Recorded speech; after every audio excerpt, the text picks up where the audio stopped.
جو کہ اناطولیہ کے ایک اہم ترین امارت کراسی امارت کے سردار تھے۔ یہ امارت اناطولیہ کے سرحدی علاقوں میں سمندر کے کنارے آباد امارت تھی۔ ناظرین کرام، درمیان اور درمیان امارت کی طرح یہ امارت اپنا وجود زیادہ عرصے تک قائم نہ رکھ سکی۔ تو آج کی ویڈیو میں ہم جانیں گے یہ امارت کب قائم ہوئی اور کب ختم ہوئی۔ تو ناظرین کرام، سب سے پہلے بات کرتے ہیں کراسی امارت کے بانی کون تھے۔ تو جیسا کہ نام سے ظاہر ہے کہ کراسی بے ہی کراسی امارت کے بانی تھے، تو ان کے بارے میں جانتے ہیں آج کی اس ویڈیو میں۔ ان کا اصل نام کارا عیسیٰ بے تھا، جو بعد میں کراسی بے کے نام سے مشہور ہوئے۔ اس کے علاوہ کراسی بے کو امیر السواحل بھی کہا جاتا ہے، یعنی کہ ساحل کا بادشاہ۔ عرب تاریخ دان کراسی امارت کو مملکت اقیروس بھی کہتے ہیں، اور وہ اس لیے یعنی ایکروس ان سرزمینوں کے جہاں اسلام کے آنے سے پہلے جو نام مشہور تھے ان میں سے ایک تھا۔ کراسی بے کی امارت کا آغاز اس وقت ہوتا ہے جب سلجوقوں کو منگولوں کے ہاتھوں 1243 کی جنگ میں شکست ہوئی۔ اس کے بعد کراسی اور اس کے باپ نے کئی بازنطینی سرحدوں اور علاقوں کو فتح کیا۔ انہوں نے اور بھی بڑے شہروں کو فتح کر لیا۔ بازنطینیوں کے حملوں کا کئی سال تک سامنا کرنے کے بعد کراسی کے والد حکیم شاہ کا انتقال ہو گیا، اور کراسی بے کے سلجوقی سلطنت سے تعلق ختم کرنے کے بعد اپنی امارت کی بنیاد رکھی۔ اور چونکہ سمندر ان کی امارت کے حدود میں آتے تھے، تو انہوں نے اس وقت کی سب سے بہترین سمندری فوج تیار کی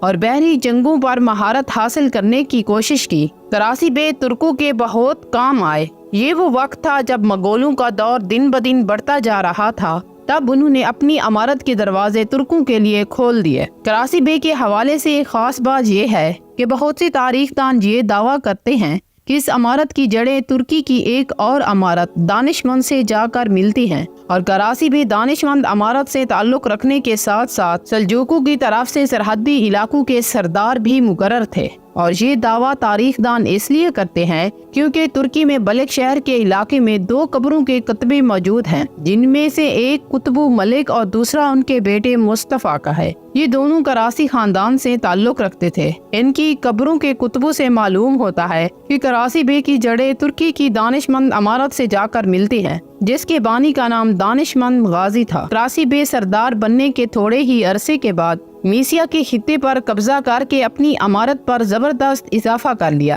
تو ناظرین کرام، یاد رہے یہ وہ وقت تھا جب 1299 میں عثمان بے نے آناگول قلعہ فتح کر کے اپنی آزادی کا اعلان کیا تھا۔ جبکہ کچھ تاریخ دانوں کے مطابق 1299 میں عثمان بے نے کارا جہسار قلعہ فتح کرنے کے بعد سلجوقوں سے الگ ہو کر اپنی امارت کی خود مختاری کا اعلان کیا۔ کراسی اور عثمانی امارت ایک ہی سال میں سلجوقوں سے علیحدہ ہوئی، لیکن عثمانی امارت سلطنت میں تبدیل ہو کر بعد میں 650 سال تک قائم رہی، لیکن کراسی امارت تقریباً 42 سال تک قائم رہی۔ بازنطینی فوجوں کو فیس کرنا، بحری اور سمندری فوج سے ان کا مقابلہ کرنا ہمیشہ کراسی امارت کے حصے میں آیا، اور ان کی یہ جدوجہد ترکوں کی نظر میں بڑی قدر کی نگاہ سے دیکھی جاتی تھی۔ کراسی بے کی فتوحات کے علاوہ ہمیں ان کی زندگی کے بارے میں کوئی خاص معلومات نہیں ہے۔ بازنطینیوں کی تاریخ میں کراسی بے کا ذکر ضرور ملتا ہے، جبکہ ترکی تاریخ دان نے لکھا ہے کہ کراسی بے سلطان غیاث الدین مسعود دوم کے دور میں سلجوقی دربار کے امراء میں سے تھے۔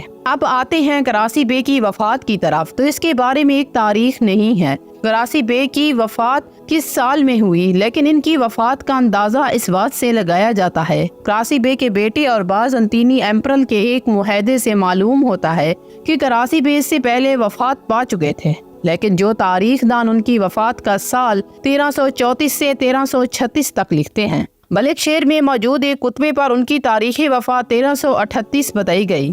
عثمانی دور میں کراسی بے کو اجلان کا نام بھی دیا گیا ہے، لیکن اگر ان کی اولاد کی بات کی جائے تو ان کا ایک بیٹا تھا جس کا نام یحییٰ تھا۔ جیسے تاریخ دان لکھتے ہیں ان کے 2 اور بھی بیٹے تھے، لیکن بلخ شہر میں کراسی بے اور ان کے 5 بیٹوں کی قبروں کے کتبے بھی موجود ہیں۔ ان میں سے دونوں قبروں کے کتبوں سے معلوم ہوتا ہے یہ دونوں کراسی خاندان سے تعلق رکھتے تھے۔